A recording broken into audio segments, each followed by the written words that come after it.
Assalamualaikum warahmatullahi wabarakatuh.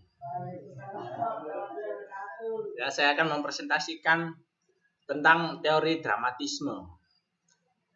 This is where the presentation will begin. Teori dramatisme menurut Kenneth Burke tahun 1945.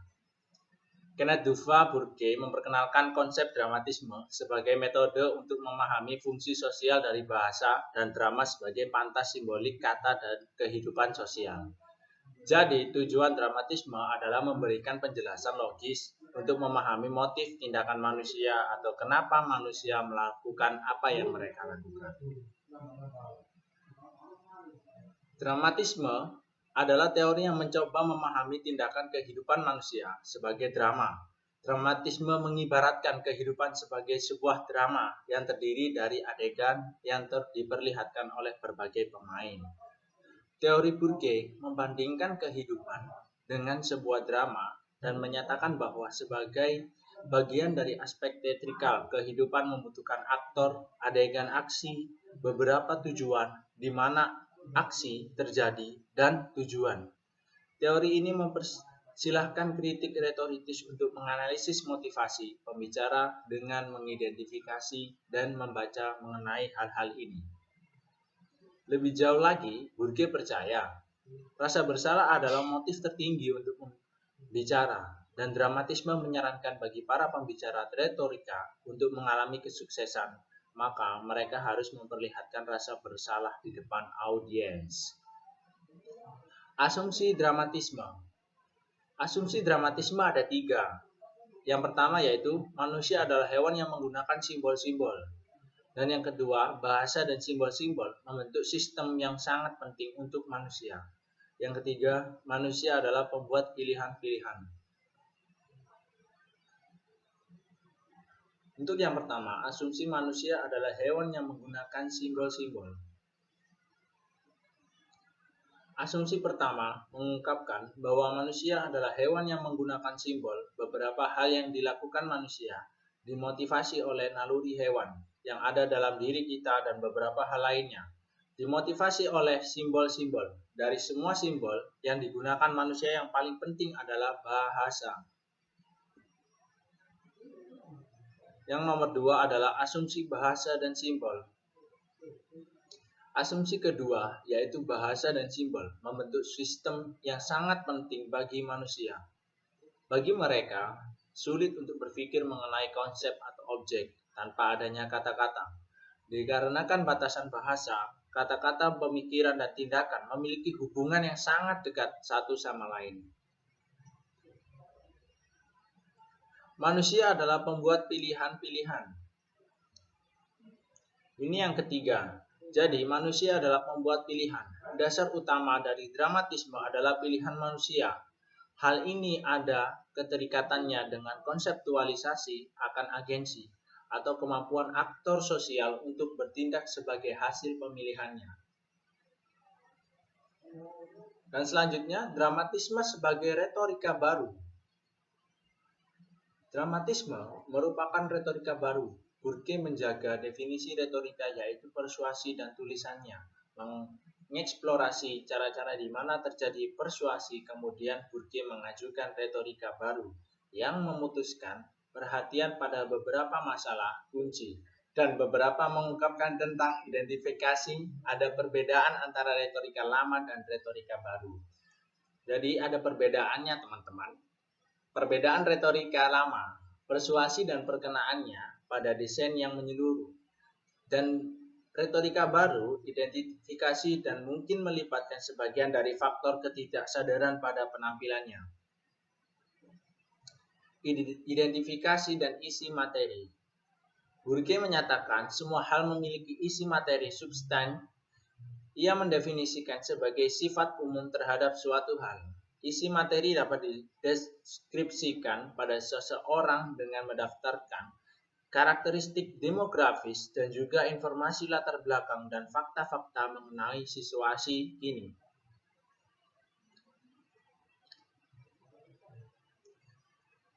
Dan selanjutnya adalah identifikasi akan terjadi apabila dua orang memiliki perpotongan dalam hal isi materi.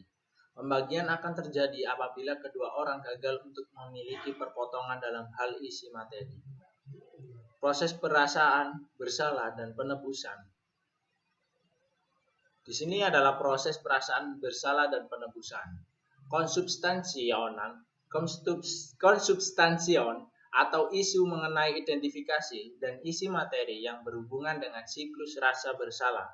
Penebusan karena rasa bersalah dapat diredakan, yaitu sebagai hasil dari identifikasi dan pembagian. Dan selanjutnya, yaitu perasaan bersalah. Rasa bersalah adalah motivasi pusat untuk semua aktivitas simbolis pada rasa bersalah secara luas, termasuk tipe-tipe ketegangan, dipermalukan, rasa malu, jijik, atau perasaan lain yang tidak menyenangkan. Proses merasa bersalah dan keinginan untuk mengurangi dalam siklus dan pola terprediksi tingkatan hierarki negatif mengorbankan dan penebusan. Kita akan membahas tentang hierarki. Hierarki adalah peringkat yang ada di lingkungan sosial utamanya karena kemampuan kita menggunakan bahasa. Bahasa menciptakan kategori seperti kaya dan lebih berkuasa. Orang mempunyai dan tidak mempunyai. Kategori ini membentuk hierarki sosial. Jika kita memiliki hak istimewa, kita mungkin merasa memiliki kekuasaan terhadap mereka yang kurang sejahtera dan lebih rendah kekuasaannya. Jadi kita menghina-hina untuk orang yang lebih rendah perasaannya. Dan perasaan ini memicu rasa bersalah. Dan selanjutnya yaitu negatif. Sikap negatif itu muncul dalam drama ketika orang-orang melihat tempat mereka di dalam sistem sosial dan mencari penolakan. Menolak terhadap sistem yang ada dan adalah fungsi kemampuan berbahasa dan bukti akan manusia sebagai pembuat keputusan. Dan selanjutnya yaitu mengorbankan adalah suatu cara yang bertujuan untuk membersihkan rasa bersalah dalam diri kita sebagai manusia. Ada dua jenis pengorbanan, yaitu mortifikasi dan mengambing hitamkan. Apa sih itu mortifikasi? Mortifikasi adalah suatu metode untuk membersihkan rasa bersalah yang kita rasakan dengan membersalahkan orang lain. Dan jika mengambing hitamkan, yaitu mengambing hitamkan suatu metode untuk membersihkan rasa bersalah yang kita rasakan dengan menyalahkan orang lain. Penebusan. Penebusan adalah penolakan akan hal yang tidak bersih dan kembali ke tatanan yang baru setelah rasa bersalah telah diberikan untuk sementara. Penebusan adalah fakta rasa bersalah hanyalah dilegakan sementara melalui penebusan atau metode lainnya. Dan yang selanjutnya adalah pentat. Apa sih itu pentat? Pentat adalah sebagai tambahan untuk membagi teori dramatisme. Jadi, Burke pada tahun 1945 menciptakan suatu metode untuk mengaplikasikan teorinya terhadap pemahaman aktivitas simbolis. Metodenya disebut pentat karena terdiri atas 5 titik untuk menganalisis teks simbol. Ada 5 titik, yaitu aksi, adegan, agent, agensi, dan tujuan. Yang pertama adalah aksi. Aksi ialah sebagian yang telah dilakukan oleh seseorang. Contoh aksi yaitu tertangkap memiliki perselingkuhan yang menghasilkan anak, sementara ia sudah menikah. Jadi aksinya ini hamil di luar nikah dan menghasilkan anak. Adegan atau scan merupakan konteks yang meliputi aksi. Contohnya, adegan yang dimaksud adalah periode waktu yang dimana politisi Amerika sedang disorot mengenai kasus korupsi dan kemunifikan kita tidak memiliki informasi yang cukup mengenai adegannya. Karena itu kita sedikit mengungkapkan informasi mengenai faktor-faktor yang berkontribusi terhadap aksinya. Selanjutnya adalah agent. Agent adalah orang atau orang-orang yang melakukan aksi. Contohnya yang dimaksud adalah suatu orang yang menjadi agen untuk mengetahui aksi. Dan berikutnya adalah agensi. Agensi adalah peralatan atau bentuk yang digunakan oleh agensi untuk memenuhi aksi. Kemungkinan bentuk-bentuk agensi adalah pesan, atau bercerita, meminta maaf, atau membuat pidato, dan seterusnya. Dan yang selanjutnya yaitu tujuan atau purpose. Tujuan yang memiliki agen dalam pemikirannya dalam melakukan aksi, yaitu alasan sesuai aksi yang dilakukannya. Sikap atau attitude mengacu pada cara di mana seorang aktor memosisikan dirinya terhadap orang lain dalam permasalahan yang diributkan, mungkin beraksi sebagai sikap seseorang yang superior. Selanjutnya yaitu rasio dramatistik. Ketika menggunakan pentat untuk menganalisis interaksi simbol, penganalisis pertama-tama menentukan elemen pentat dan mengidentifikasi hal yang muncul pada aksi tertentu.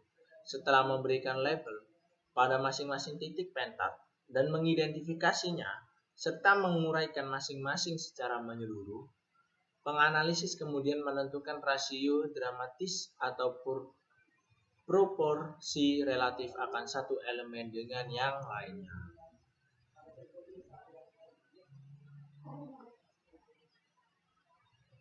Nah, itu yang saya jelaskan adalah teori dramatisme dari Bourdieu. Dan ini sudah habis, dan sekian, terima kasih. Mohon maaf jika ada kata-kata yang salah. Thanks for attention. Wassalamualaikum warahmatullahi wabarakatuh.